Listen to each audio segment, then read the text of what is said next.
इन लोगों ने तहफ़्फ़ुज़ देना है। और ये जो डर्टी हैरी जिसको मैं कहता हूं, ये अपने इदारे को बदनाम कर रहा है। ये एक ऐसा आदमी है जो साइकोपैथ है, ये नॉर्मल आदमी नहीं है, ये हैवान है। जिस तरह का इसने आदम स्वाति से किया कि उसको नंगा करके जब तशद्दुद कर रहे थे तो रिकॉर्ड कर रहा था और सुन रहा था। ये वो आदमी है, बच्चों को पकड़ के सोशल मीडिया के बच्चों को जो इसे किया, जो शहबाज गिल से किया, उल्टा लटका के उससे जो किया,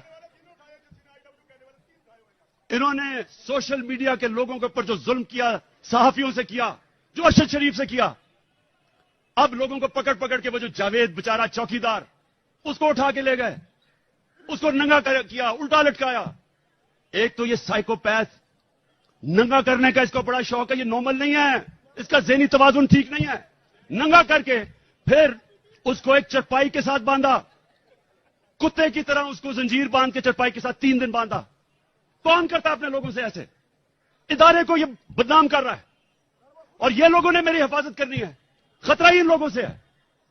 और इसलिए मैं चीफ जस्टिस को कह रहा हूं कि जब नवाज शरीफ जेल में था तो हमें हुक्म आया, मैं प्राइम मिनिस्टर था, कि अगर इसको जेल में कुछ हुआ तो आप जिम्मेदार हैं, हम जिम्मेदार हैं। तो मुझे तो खतरा ही उन लोगों से है। और मुझे कभी उधर जा रहा हूं, कभी किसी अदालत में, तो मैं आज चीफ जस्टिस साहब को इसके ऊपर लिखूंगा कि कौन जिम्मेदार है कि जब बार बार मुझे ये जाली केसेस पे बुला रहे हैं।